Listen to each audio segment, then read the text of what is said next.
Welcome to class 10 SST 30 most important question answers. तो शुरू करते हैं आज के 30 क्वेश्चंस। फ्रांस की क्रांति कब हुई? 1614, 1676, 1789, 1917। कॉमन क्वेश्चन है। इसका जो सही उत्तर है वो है ऑप्शन सी 1789। नेक्स्ट क्वेश्चन, ला पैट्री यानी पितृभूमि और ले सिटोयन यानी नागरिक का विचार किस क्रांति से संबंधित है? फ्रांसीसी क्रांति, अमेरिकी स्वतंत्रता संग्राम, रूसी क्रांति, जर्मनी का एकीकरण। सही उत्तर है ऑप्शन ए फ्रांसीसी क्रांति। आप अपना उत्तर वीडियो को पॉज करके लगा सकते हैं।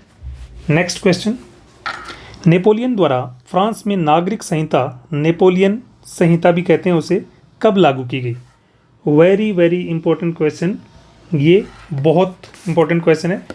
ऑप्शंस देखते हैं, 1789, 1804, 1848 और 1871। इसका जो सही उत्तर है वो है option b 1804। Next question, Habsburg साम्राज्य का शासन कहाँ पर था? ऑप्शंस देखते हैं, ऑस्ट्रिया हंगरी, तुर्की, जर्मनी, फ्रांस। इसका जो सही उत्तर है वो है ऑस्ट्रिया हंगरी। अब देखते हैं कि हैब्सबर्ग के साथ ही तुर्की में जो साम्राज्य था उसको बोलते हैं ओटोमन साम्राज्य। ओटोमन साम्राज्य ये बहुत इंपॉर्टेंट है। और जर्मनी में जो साम्राज्य था उसका नाम था होहेन जोर्लन। और फ्रांस में बुर्बो वंश का साम्राज्य था, बुर्बो वंश। नेक्स्ट क्वेश्चन, सफरेज शब्द का क्या अर्थ है? बहुत इंपॉर्टेंट है। सफरेज यानी वोट देने का अधिकार, संपत्ति का अधिकार, शिक्षा का अधिकार, शोषण के विरुद्ध अधिकार। इसका जो सही उत्तर है वो है वोट देने का अधिकार। नेक्स्ट क्वेश्चंस, किसकी पहल के तहत 1834 में जोल्वेरिन नामक कस्टम यूनियन का गठन किया गया था? बहुत इंपॉर्टेंट है। जोल्वेरिन जिसका जो संगठन है वो बनाया गया था 1834 में। और यह किसके नेतृत्व में गठन किया गया था इसका? पर्शिया, वेनिस, सार्डिनिया पिंटमांट और लोम्बार्डी। इसका जो सही उत्तर है वो है ऑप्शन ए प्रशिया। और ध्यान रहे, पर्शिया के ही नेतृत्व में जर्मनी का एकीकरण हुआ है। किसका? जर्मनी का एकीकरण। और ये पूर्ण हुआ है 18 जनवरी 1871 को। और सार्डिनिया पिंटमांट के नेतृत्व में इटली का एकीकरण हुआ है। ये बहुत इंपॉर्टेंट है, इनको आप याद रखें। इटली का एकीकरण सार्डिनिया पिडमांट के नेतृत्व में हुआ है 1861 में। लोम्बार्डी ये इटली का ही एक प्रांत था। नेक्स्ट क्वेश्चन, वियना की संधि कब हुई? वियना की संधि जो कि नेपोलियन की 1815 में वाटरलू की लड़ाई में हार के बाद होती है। तो वियना की संधि 1804 में हुई, 1815, 1848 या फिर 1871। तो इसका जो सही उत्तर है वो है 1815। और इसको जो होस्ट किया था, इसका जो प्रायोजक था उसका नाम है ऑस्ट्रिया का चांसलर ड्यूक मेटरनिक। अगला, और 1848 में, अगर आप 1804 में नेपोलियन संहिता आई है। क्या आई है? इनको आप बिल्कुल याद रखना, नेपोलियन संहिता। और 1848 फ्रैंकफर्ट संसद होती है। क्या? फ्रैंकफर्ट संसद। ये जर्मनी के एकीकरण से संबंधित है। और 1871 यानी 18 जनवरी 1871 जर्मनी का एकीकरण होता है। वर्साय के महल में काइजर विलियम को जो है सम्राट घोषित किया जाता है यूनिफाइड जर्मनी का। नेक्स्ट क्वेश्चन, निम्नलिखित में से किसने वियना की संधि में भाग नहीं लिया? तो ये बहुत इंपॉर्टेंट क्वेश्चन है। जो वियना की संधि 1815 में होती है, इसमें भाग किसने नहीं लिया? तो प्रशिया, इटली, रूस, ब्रिटेन, इनमें से किसने भाग नहीं लिया? तो 3 तो भाग लेने वाले इसमें उपलब्ध हैं। एक गलत नाम है तो सही उत्तर है इसका ऑप्शन बी इटली। इटली ने इसमें भाग नहीं लिया, भाग लेने वाला था ऑस्ट्रिया। कौन था? तो ऑस्ट्रिया। तो 4 भाग ने भाग लिया था। 1 नंबर प्रशिया, ऑस्ट्रिया, रूस और ब्रिटेन। तो आपको गलत छांटना था, तो इटली गलत है। बाकी आप 4 याद कर लें।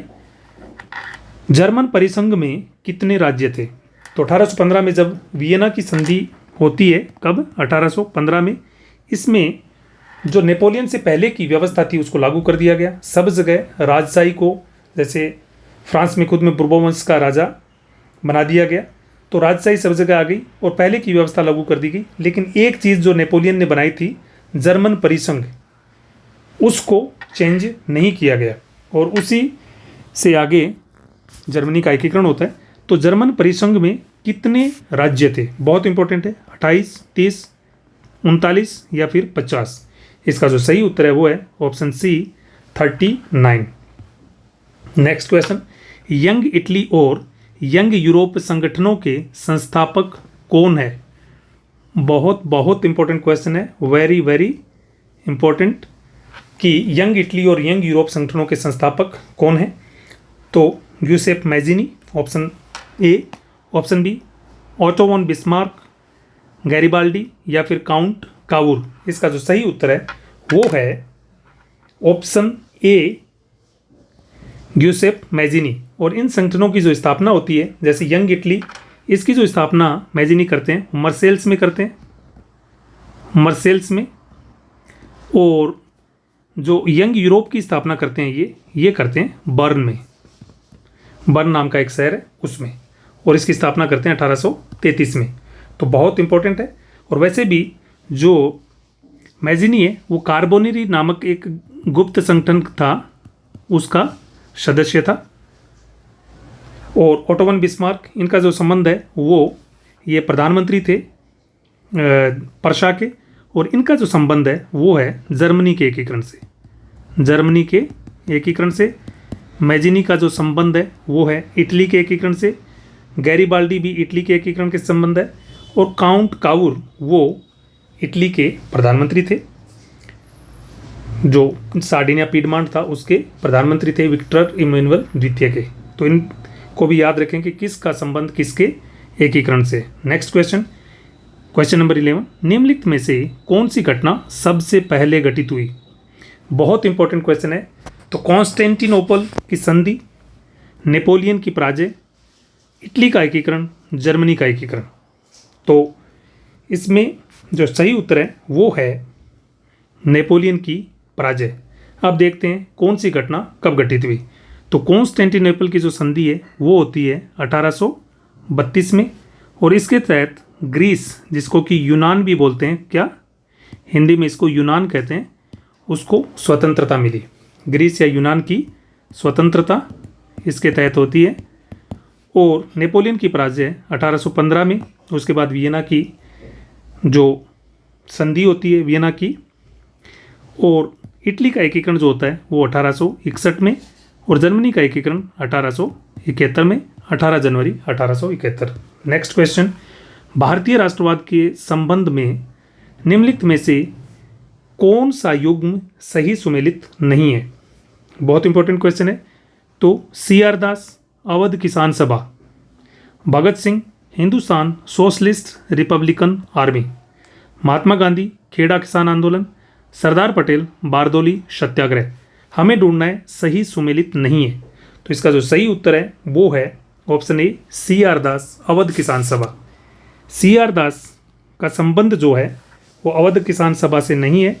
अब देख लेते हैं। हाँ, बाकी सारे ऑप्शन इसमें सही है। Bhagat Singh, Hindustan Socialist Republican Army, इसकी 1928 में ये स्थापना करते हैं दिल्ली में।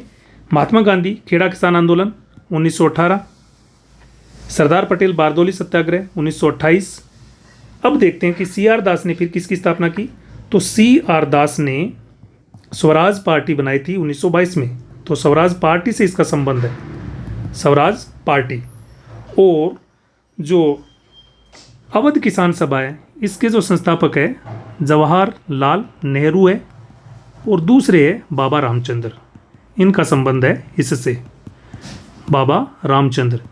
तो ये गलत दिया था, इसलिए हमने क्या कर दिया, इसको अपना उत्तर चुना है, क्योंकि सुमेलित नहीं है वो ढूंढना था। नेक्स्ट क्वेश्चन, निम्नलिखित में से कौन सी रबी फसल नहीं है? तो रबी की जो फसल नहीं है उसको हमें ढूंढना है। देखते हैं, चावल, गेहूं, जौ, चना। तो इसका जो सही उत्तर है वो है ऑप्शन ए, चावल। तो रबी की फसल, इसको आप ऐसे याद करेंगे कि खरीफ के से बनता है तो ये पहले आएगी, रबी आर से बनता है तो ये बाद में आएगी। ये फसल जून में बोई जाती है, ये लगभग अक्टूबर, नवंबर, दिसंबर इन महीनों में बोई जाती है। और खरीफ की फसल में आप सबसे पहले लिखेंगे चावल। क्या लिखेंगे? चावल। दो में सोयाबीन, फिर अपने स्पेशली राजस्थान में जो मूंग, मोठ, ये भी खरीफ की फसल है। रबी की फसल में आप देखते हैं तो अभी जो इस सीज़न में फसलें बोई गई है उसमें आप देख सकते हैं गेहूं, बहुत इंपॉर्टेंट है, एक क्वेश्चन आने की पूरी संभावना है। अभी जो बोया हुआ है खेतों में उसमें सरसों,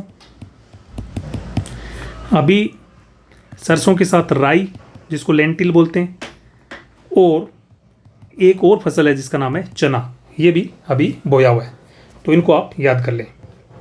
नेक्स्ट, निम्नलिखित में से कौन सा युग्म सही सुमेलित नहीं है? तो देखते हैं, लोह धातु कोबाल्ट, अलोह धातु तांबा, गैर धातु खनिज जो कि अधातु है चूना पत्थर, ऊर्जा खनिज निकल। तो इसमें जो सही सुमेलित नहीं है, तो इसमें जो सही सुमेलित नहीं है वो है ऑप्शन डी, ऊर्जा खनिज। ऊर्जा खनिज निकल नहीं है। ऊर्जा खनिज में आपके आ जाएंगे जैसे कोयला, उसके बाद में आपका प्राकृतिक गैस, ये सारे ऊर्जा खनिज है। कोबाल्ट के साथ में लोह धातु में निकल आ जाएगा, और तांबा, सोना, चांदी, ये सारे अलोह धातु। गैर धातु खनिज में चूना पत्थर के साथ में अभ्रक आ जाएगा। क्या आ जाएगा? अभ्रक। अब आगे बढ़ते हैं। निम्नलिखित में से किसने 1815 में वियना कांग्रेस की मेजबानी की थी? बहुत इंपॉर्टेंट क्वेश्चन है। वियना कांग्रेस 1815, इसकी जो मेजबानी करते हैं उसका देखते हैं। Options, chancellor duke Metternich, Ernst Renan, William प्रथम, ओटो वन बिस्मार्क। इसका जो सही उत्तर है वो है option A, chancellor duke Metternich. ये ऑस्ट्रिया के चांसलर थे। किसके? ऑस्ट्रिया के चांसलर थे। नेक्स्ट क्वेश्चन, कपास की खेती के लिए कौन सी मिट्टी सबसे उपयुक्त है? ऑप्शंस, लेटराइट मिट्टी, काली मिट्टी, जलोढ़ मिट्टी, या फिर शुष्क मिट्टी। इसका जो सही उत्तर है वो है काली मिट्टी। और याद रखें एक चीज़, इस मिट्टी को ही रेगुर या रेगर मिट्टी भी कहते हैं। अगर आपको वीडियो अच्छा लग रहा है तो चैनल को सब्सक्राइब ज़रूर करें, क्योंकि बोर्ड एग्ज़ाम से पहले हम कई मॉडल पेपर्स और ऐसे इंपॉर्टेंट क्वेश्चंस सॉल्व करेंगे, जिससे प्रिपरेशन है वो और अच्छी हो जाएगी। नेक्स्ट क्वेश्चन, केंद्र और राज्य सरकारों के अधिकार क्षेत्र के अंतर्गत आने वाले विषय किस सूची में शामिल है? देखते हैं कि क्वेश्चन को कभी भी आप करते हैं तो क्वेश्चन को अच्छे से समझना बहुत ज़रूरी है। तो इसमें जैसे लिखा है केंद्र और राज्य सरकारों, यानी केंद्र और राज्य सरकार दोनों के अधिकार क्षेत्र के अंतर्गत आने वाले विषय किस सूची में शामिल है वो देखना है हमें। तो संघीय सूची, राज्य सूची, समवर्ती सूची, अवशिष्ट सूची। तो इसका जो सही उत्तर है वो है समवर्ती सूची। इसके साथ ही एक हमारा बड़ा क्वेश्चन भी हो जाता है कि सूचियों के नाम बताओ। तो सूचियाँ 4 हैं, 1, 2, 3 और 4, ये 4 सूचियाँ हैं। संघीय सूची में ऐसे विषय हैं जिन पर केवल संघीय सरकार या केंद्र सरकार कानून बना सकती है, ये केंद्र सरकार के अधीन है। इसमें जो विषय मुख्यतः हैं उसमें आपके आ जाएंगे संचार, रेल, विमान पतन, बंदरगाह और रक्षा यानी डिफेंस। ये सारे विषय किसमें आ जाते हैं?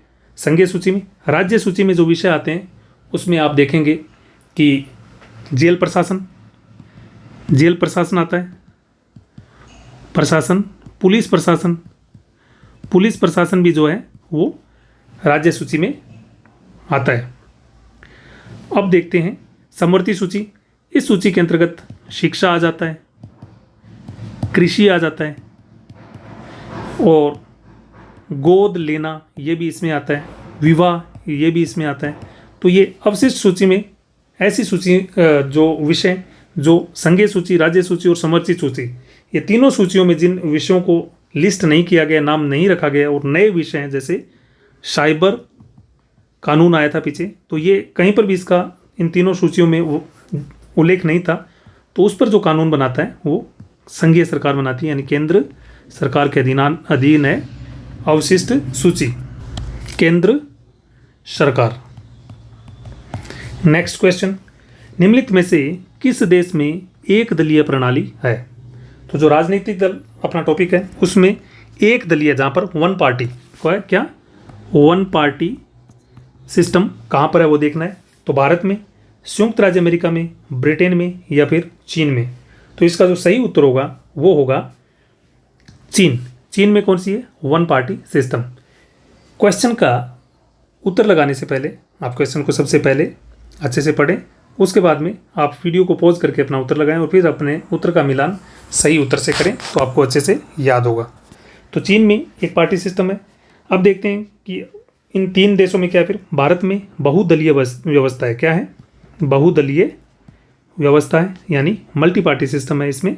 संयुक्त राज्य अमेरिका और ब्रिटेन, इन दोनों में ही दो दलीय व्यवस्था है। दो दल ही यहाँ पर महत्वपूर्ण है, दो दलीय व्यवस्था यानी two party system. Next question, एक लोकतांत्रिक देश में नियंत्रण और संतुलन यानी चेक्स एंड बैलेंसेज, इसको बोलते हैं नियंत्रण और संतुलन की क्या भूमिका है? तो ऑप्शंस देखते हैं। प्रतिनिधियों के बिना प्रत्यक्ष शासन की प्रणाली स्थापित करना, कि लोग ही अपना शासन चला रहे हैं, ऐसी व्यवस्था।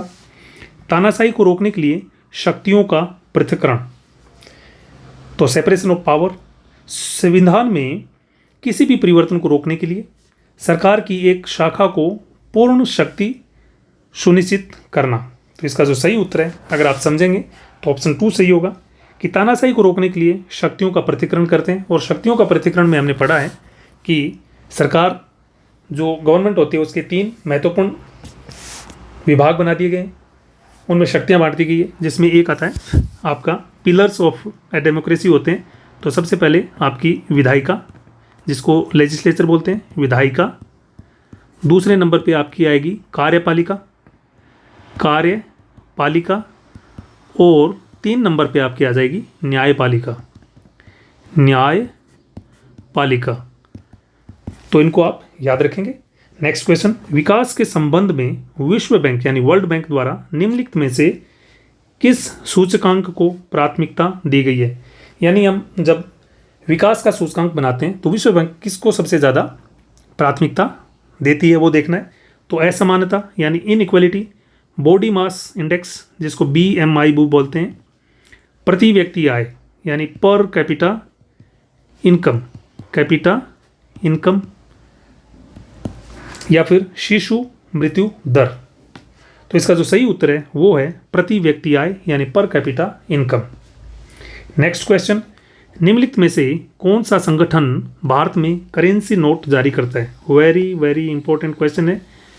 भारतीय स्टेट बैंक क्या भारत में नोट जारी करता है?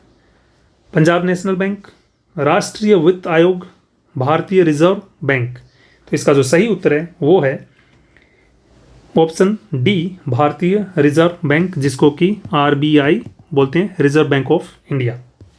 नेक्स्ट क्वेश्चन, निम्नलिखित में से कौन सी फसल और उसका प्रकार सही सुमेलित नहीं है? तो देखते हैं, गेहूं मोटा अनाज फसल बोलते हैं इसको, क्या ये मिलेट फसल है? जिसको कि मिलेट भी बोलते हैं, मोटा अनाज को क्या बोलते हैं? मिलेट। रागी मोटा अनाज फसल यानी मिलेट फसल है।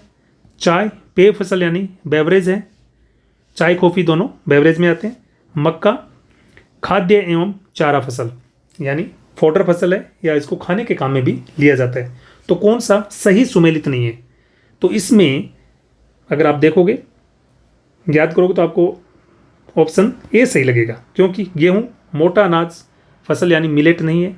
मिलेट में आपके जिसको श्री अनाज भी कहते हैं, इसमें गेहूँ जो है आपको बता देता हूँ पहले, ये फूड क्रॉप है, ये सीरियल्स में आती है।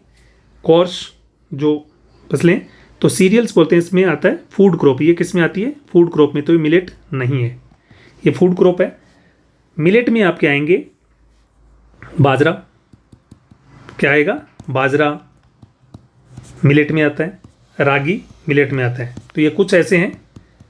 उसके बाद में जवार मिलेट में आ जाएगा। ये सारे आपके मिलेट में आएंगे। नेक्स्ट, निम्नलिखित में से व्यक्ति और उससे संबद्ध कार्य या रचना में कौन सा सुमेलित नहीं है? तो पहले व्यक्ति दिया है, उसका जो कार्य है या उसकी कोई रचना है उसमें सुमेलित जो नहीं है उसको हमें ढूंढना है। जो सुमेलित नहीं है, क्वेश्चन बिल्कुल सही से पढ़ना है, उसको समझना है, उसके बाद आंसर देना है। बंकिम चंद्र चट्टोपाध्याय गुलामगिरी, सुदर्शन चक्र इन्होंने लिखी है सच्ची कविताएं। रास सुंदरी देवी इन्होंने आमार जीवन नामक एक अपनी आत्मकथा लिखी है। काशी बाबा इन्होंने छोटे और बड़े सवाल लिखे। तो इनमें सही कौन सा है वो हमें देखना है। तो इसका जो सही उत्तर है वो है ऑप्शन ए, बंकिम चंद्र चट्टोपाध्याय इन्होंने गुलामगिरी नहीं लिखी है। तो अब हम देखते हैं कि गुलामगिरी किसने लिखी है। तो गुलामगिरी लिखी है ज्योतिबा, पेन थोड़ा सही नहीं चल रहा है, ज्योतिबा फुले। ज्योतिबा फुले ने क्या लिखी है? गुलामगिरी। तो गुलामगिरी लिखी है ज्योतिबा फुले ने। और बंकिम चंद्र चट्टोपाध्याय अगर आपको याद हो तो इन्होंने लिखा है अपना राष्ट्र गीत वंदे मातरम। और ये आनंद मठ नाम की एक कृति है इनकी, आनंद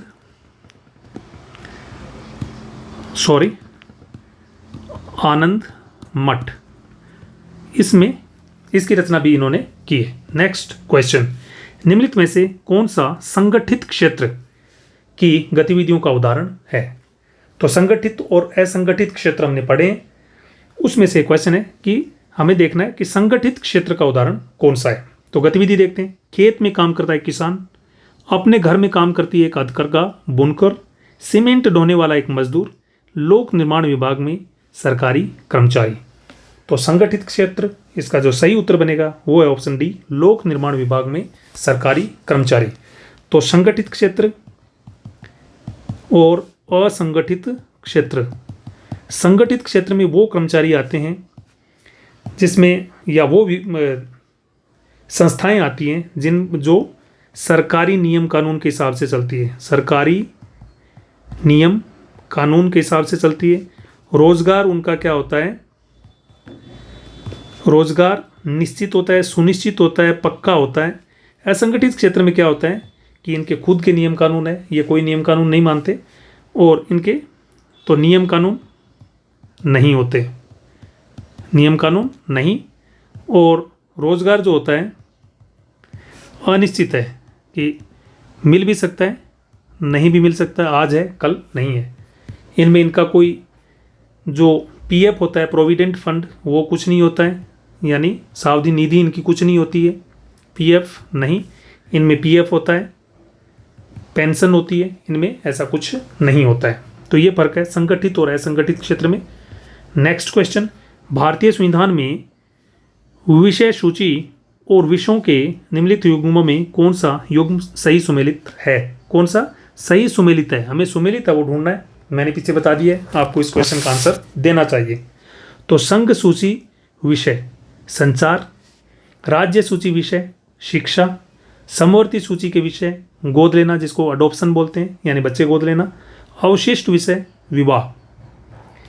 तो इसमें जो सही उत्तर है वो है ऑप्शन ए, संचार। संचार के साथ रक्षा आ जाएगा, रेल आ जाएगा, विमान पतन आ जाएगा। ये सारे जो विषय हैं ये आपके संघीय सूची में आएंगे। एटॉमिक एनर्जी यानी न्यूक्लियर एनर्जी भी इसमें आ जाएगा, नाभिकीय ऊर्जा, अंतरिक्ष वो इसमें आएगा। राज्य सूची का विषय शिक्षा नहीं, शिक्षा समवर्ती सूची का विषय। अब आपने जो सही था वो हमने अपने क्वेश्चन का उत्तर मिल गया। अब मैं आपको बताता हूँ कि शिक्षा किसका है। शिक्षा राज्य सूची का विषय नहीं है, ये समवर्ती सूची का विषय, समवर्ती सूची।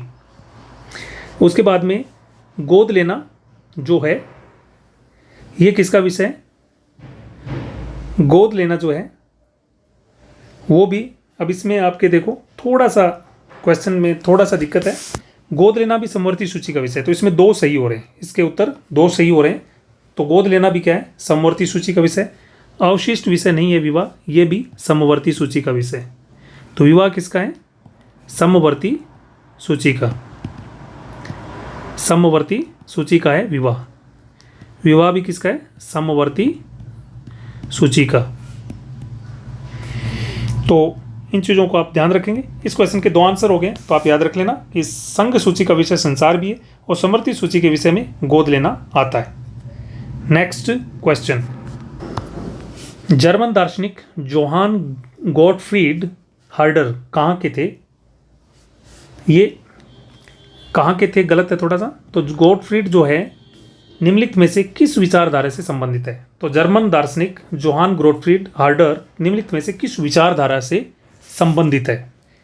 तो समाजवादी, उदारवादी, रोमांटिकवादी या स्वच्छंदतावादी, मार्क्सवादी। इसका जो सही उत्तर है वो है ऑप्शन सी, रोमांटिकवादी या स्वच्छंदतावादी। नेक्स्ट क्वेश्चन, निम्नलिखित में से कौन सा ऋण का औपचारिक स्रोत है?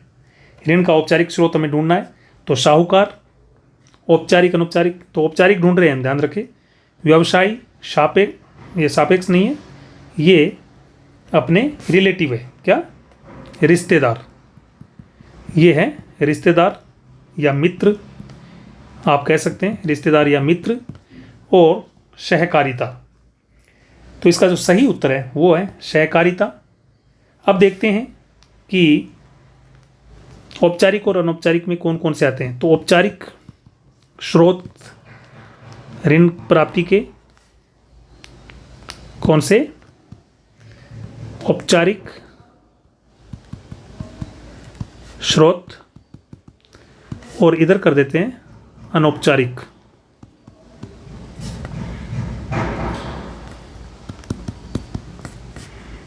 इधर कर दिया हमने अनौपचारिक। तो अब देखते हैं कि औपचारिक में क्या आता है। देखो, एक तो सहकारिता, इसको कोऑपरेटिव सोसाइटी भी बोलते हैं, तो सहकारिता आ गया। और दूसरा इसमें आएगा बैंक। क्या आएगा? बैंक। तो इसमें मुख्यतः 2 ही आते हैं। इसमें अनौपचारिक में देखो साहूकार आ गया, इसमें जो दिया हुआ है इसको आप नंबर 1 दे सकते हैं कि साहूकार अनौपचारिक में आता है। व्यवसायी आता है, रिश्तेदार आता है, और उसके बाद में इसमें जो इन दोनों से संबंधित नहीं है, कोई अपना जो हमें नौकरी देने वाला है वो भी इसमें आ सकता है, सेठ, मालिक, कोई भी आ सकता है, जो मकान मालिक, वो अनौपचारिक ऋण स्रोत में है। इसमें औपचारिक में जो है ब्याज दर जो रहती है, औपचारिक में क्या? ब्याज दर ये कम रहती है। अनौपचारिक में जो ब्याज दर है वो बहुत ज़्यादा रहती है, ब्याज दर ज़्यादा रहती है। और दूसरा अनौपचारिक में क्या होता है कि जो शर्तें हैं वो ज़्यादा एक्सप्लॉइट करने वाली या शोषणकारी नहीं होती है। इसकी जो शर्तें होती है वो ज़्यादा हार्ड होती हैं और शोषणकारी होती है, शोषणकारी। तो ये सारी चीज़ें हमें ध्यान रखनी है।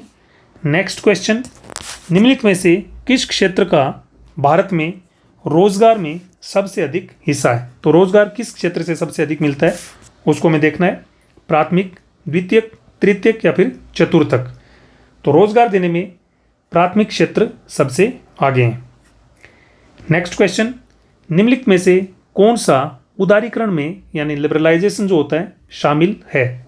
उदारीकरण की कौन सी बात है जो उदारीकरण में शामिल है? देखते हैं ऑप्शंस। व्यापार बाधाओं को बढ़ावा देना, व्यापार बाधाओं को कम करना, टू रिड्यूस और रिमूव द ट्रेड बैरियर्स, व्यापार के माध्यम से दूसरे देश पर नियंत्रण स्थापित करना, वस्तुओं पर आयात निर्यात शुल्क बढ़ाना। तो इसमें जो सही है वो है व्यापार बाधाओं को दूर करना, ऑप्शन बी। अगर वीडियो अच्छा लग रहा है तो चैनल को सब्सक्राइब जरूर करना, ताकि जो नया सैम्पल पेपर, मॉडल पेपर या फिर इंपॉर्टेंट क्वेश्चंस का वीडियो आता है तो आपको नोटिफिकेशन मिल जाएगा, ताकि आप उसको मिस नहीं करें।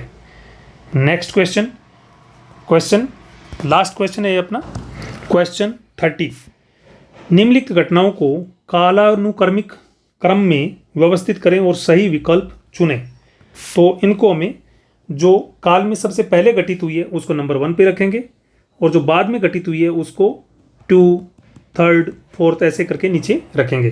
तो ऐसे हमें करना है। तो ऐसे क्वेश्चनों को हल करने से पहले आपको जो ऑप्शन दिए हैं उनके आगे उनकी डेट लगा देना है, यानी तिथि उनकी लगा देनी है। और जो तिथि में सबसे पुराना है उसको नंबर 1 पे, जो उससे नया 2 नंबर पे, और जो सबसे लेटेस्ट है यानी सबसे नज़दीक है जिसको बहुत कम वर्ष पहले घटित हुआ उसको लास्ट में हम रखेंगे। तो ऑप्शंस देखते हैं। बम्बई में खिलाफत समिति का गठन, जलियांवाला बाग हत्याकांड, बारदोली सत्याग्रह, असहयोग आंदोलन को वापस लेना। तो इसमें आप वीडियो को पॉज करके अपना उत्तर लगा लें, फिर मैं आपको इसका सॉल्यूशन करवाता हूँ। तो शुरू करते हैं सॉल्यूशन। तो पहले हम इसकी डेट्स लगा देते हैं कि बम्बई में खिलाफत समिति का गठन कब हुआ। तो इसका खिलाफत समिति का गठन जो हुआ है वो हुआ है मार्च 1919 में बम्बई में हुआ है। और उसके बाद में जलियांवाला बाग हत्याकांड 13 अप्रैल 1919 को हुआ है। बारदोली सत्याग्रह आपको याद होगा जिसका नेतृत्व किया है सरदार वल्लभ भाई पटेल ने 1928 में हुआ है। असहयोग आंदोलन को वापस लेना ये हुआ है 12 फरवरी 1922, क्योंकि चोरा चोरी कांड हो जाता है। जो असहयोग आंदोलन है वो हिंसात्मक हो जाता है जिसके कारण गांधी जी असहयोग आंदोलन को वापस ले लेते हैं। तो अब हम देखते हैं कि सबसे पुराना इसमें है वो नंबर 1 पे आएगा। तो मार्च 1919 ये 1 नंबर पे आ रहा है, तो फर्स्ट ऑप्शन जो है वो 1 नंबर पे आएगा। और 13 अप्रैल 1919 ये इसके जस्ट बाद में है, तो 2 नंबर पे ही रहेगा। अब देखो 1928 पहले है, 1922 पहले हो गया, तो 1922 पहले घटित हो गया, तो ये 3 नंबर पे आ गया, 4 नंबर। और 1928 सबसे लास्ट में है, तो 3 नंबर ऑप्शन है वो 4 नंबर पे आएगा। तो अब 1 नंबर के सामने फर्स्ट, तो फर्स्ट किस में आ रहा है, सब में आ रहा है, 3 में आ रहा है, तो ये कट गया। सेकंड आ रहा है 2 नंबर पे, तो सेकंड 2 नंबर पे इस पे नहीं आ रहा, तो ये कट गया। अब देखो फर्स्ट और सेकंड दोनों 2 नंबर पे आ रहा है, अब तक ये दोनों है। 3 नंबर ऑप्शन देखते हैं, 3 में आता है 4 नंबर, तो 4 नंबर ऑप्शन हो जाता है नंबर 3 पे, तो ये कट गया, इसमें ये सही है। तो देखो first second third fourth, first second third fourth, इसका मतलब option c is the correct answer. तो ये था हमारा 30 महत्वपूर्ण क्वेश्चंस जो एसएसटी के। आई होप ये वीडियो आपको बहुत ही लाभदायक साबित होगा और वीडियो आपको अच्छा लगा होगा। अगर आपको वीडियो अच्छा लगा है तो आप कमेंट कर सकते हैं और वीडियो को लाइक और शेयर करना ना भूलें और चैनल को सब्सक्राइब जरूर करें। Thanks a lot, thanks for watching.